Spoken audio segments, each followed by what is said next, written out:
അദ്വൈത വേദാന്തം തൊട്ട് ഗാന്ധി ദർശനം വരെയുള്ള ഭാരതീയ ചിന്തയുടെ സമഗ്രമായ ഒരു വിശാല സ്ഥലിയിൽ നിന്നുകൊണ്ട് അതേസമയം തന്നെ മാർക്സിസത്തിൻ്റെ മനുഷ്യസ്നേഹപരമായ അന്തർധാരകളെ അംഗീകരിച്ചുകൊണ്ടുപോലും അതിനെ ചടുലമായി വിമർശിക്കുന്ന ഒരു നിലപാട് അങ്ങ് സ്വീകരിച്ചിട്ടുണ്ട്.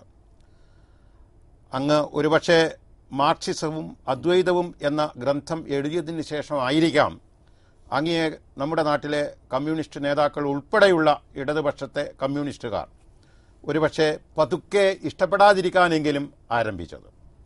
എങ്ങനെയാണ് അത് തമ്മിലുള്ള ഒരു സമവാക്യ സാധ്യത അങ്ങ് കാണുന്നത്? ഇല്ല, രണ്ടും രണ്ടാണ്. രണ്ട് മനുഷ്യർ തമ്മിലുള്ള പ്രശ്നം അവസാനിപ്പിക്കാനുള്ള കാര്യം അഭിപ്രായ വ്യത്യാസം. എന്താണ് പറയുന്നത്, ഡിസെൻറ്റിന് മലയാളം വിയോജിപ്പ്. വിയോജിപ്പുകളുള്ള രണ്ട് മനുഷ്യർ തമ്മിലുള്ള പ്രശ്നം അവസാനിപ്പിക്കാൻ ഒരുത്തൻ വേറൊരുത്തനെ കൊല്ലുന്നതാണ് എന്ന കാര്യം എനിക്ക് അംഗീകരിക്കാനേ സാധ്യമല്ല. അങ്ങനെയാണെങ്കിൽ എനിക്കൊരു ചെറിയ പ്രശ്നമുണ്ടായി. ഞാനിതെല്ലാം എൻ്റെ ജീവിതവുമായി ബന്ധപ്പെടുത്തി നോക്കുന്ന ഒരാളാണ്. എനിക്ക് ഏറ്റവും കൂടുതൽ വിയോജിപ്പുള്ളത് എൻ്റെ ഭാര്യയുമായിട്ടാണ്. കാരണം ഞാൻ ഏറ്റവും കൂടുതൽ ബന്ധപ്പെടുന്നത് ഭാര്യയുമായിട്ടാണ്. എൻ്റെ മാത്രമൊന്നുമല്ല, നിങ്ങളുടെ അനുഭവം അത് തന്നെ ആയിരിക്കും. വിയോജിപ്പുള്ളവരെയൊക്കെ കൊല്ലണം എന്നുണ്ടെങ്കിൽ നമ്മൾ ഭാര്യയെ കൊല്ലേണ്ടി വരും, മക്കളെ കൊല്ലേണ്ടി വരും, അനിയനെ കൊല്ലേണ്ടി വരും, അനിയത്തിയെ കൊല്ലേണ്ടി വരും, സുഹൃത്തുക്കളെ കൊല്ലേണ്ടി വരും, ശിഷ്യന്മാരെ കൊല്ലേണ്ടി വരും. ഇവരൊക്കെ ആയിട്ട് നമുക്ക് വിയോജിപ്പില്ലേ?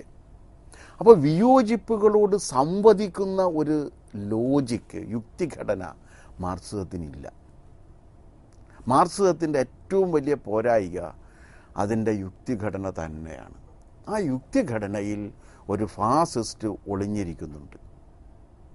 അതുകൊണ്ടാണ് എവിടെയെല്ലാം ഇത് പ്രയോഗത്തിലെത്തുന്നുണ്ടോ അവിടെയെല്ലാം ഫാസിസത്തിലേക്ക് ഇത് ചെന്നെത്തിയിരുന്നുണ്ട്. അതിപ്പോൾ റഷ്യ ആയാലും ചൈന ആയാലും കിഴക്കൻ യൂറോപ്യൻ രാജ്യങ്ങളായാലും ക്യൂബ ആയാലും വിയറ്റ്നാം ആയാലും എവിടെ ആയിരുന്നാലും ശരിയാണ്.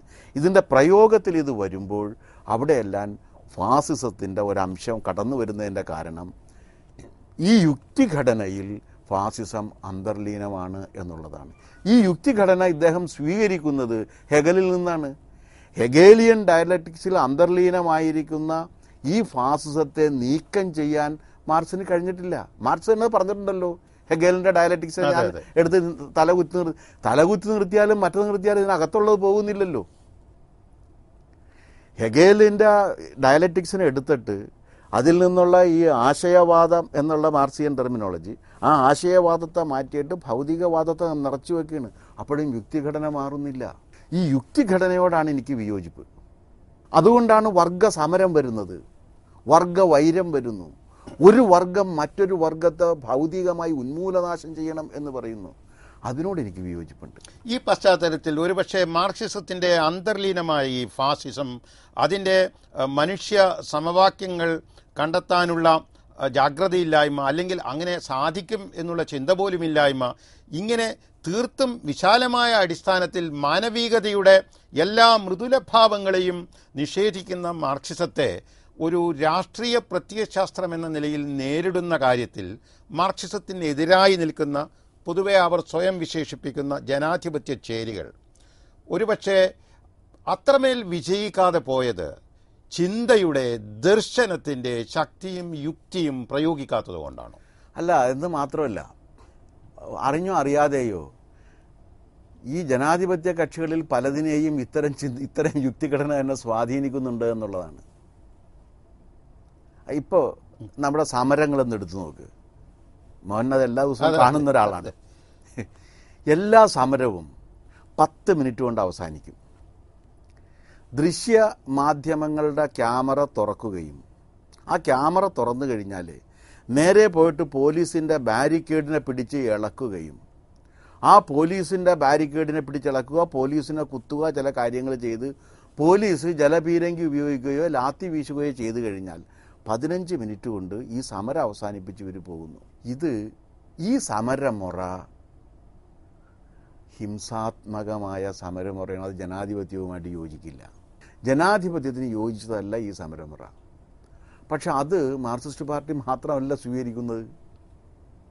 അപ്പോൾ അറിഞ്ഞോ അറിയാതെയോ പലപ്പോഴും ജനാധിപത്യ ശക്തികളെപ്പോലും ഈ യുക്തിഘടന, ഹിംസാത്മകമായ ഈ യുക്തിഘടന സ്വാധീനിക്കുന്നുണ്ട്. കർമ്മഫലത്തെക്കുറിച്ച് ഏറെ അങ്ങ് ഗാന്ധിയൻ ദർശനത്തിൻ്റെ വിചാരഗതിയിലായാലും മറ്റിടങ്ങളിലായാലും എഴുതിയിട്ടുണ്ട്. ആത്മീയമായ ആനന്ദ അനുഭൂതിയാണ് കർമ്മത്തിൻ്റെ യഥാർത്ഥ ഫലം എന്ന് പറയുന്നുണ്ട്. ഇത് നമ്മുടെ ഐഹിക വ്യാപാര നിബദ്ധമായ ജീവിത രംഗവേദിയിൽ എത്രത്തോളം പ്രസക്തമാണ്.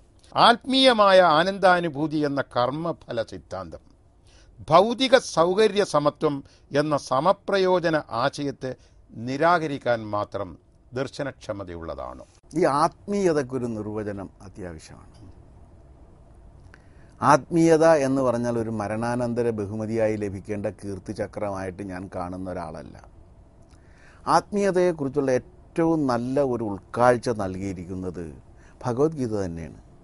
ശ്രീകൃഷ്ണനോട് ചോദിക്കുന്നുണ്ട്, എന്തിനു വേണ്ടി ധർമ്മത്തെ രക്ഷിക്കണം? ധർമ്മം പരിരക്ഷിക്കണം. എന്തിനു വേണ്ടി? പരിത്രാണായ സാധൂനാം, സാധു പരിരക്ഷയ്ക്ക് വേണ്ടി അനുഷ്ഠിക്കപ്പെടുന്ന കർമ്മമാണ് ധർമ്മം. ആരാണ് സാധു? ആ സാധുവിൻ്റെ ഒരു ഉദാഹരണം മാത്രമാണ് അർജുനൻ. ജനിച്ചപ്പോൾ രാജകുമാരൻ, നിയമപരമായിട്ട് രാജ്യം കിട്ടിയിരുന്നെങ്കിൽ സർവ്വസൈന്യാധിപൻ, കുരുക്ഷേത്ര യുദ്ധത്തിൽ സൂചി കുത്താൻ ഇടം കിട്ടാതെ നിൽക്കുന്ന ഒരുവനാണ്.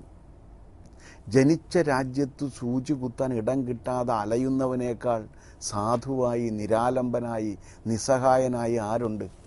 അപ്പോൾ നിരാലംബനും നിസ്സഹായനുമായി തീരുന്ന മനുഷ്യൻ്റെ ജീവിതത്തിന് താങ്ങും തണലുമായി തീരുന്ന മനുഷ്യ കർമ്മമാണ് ധർമ്മം.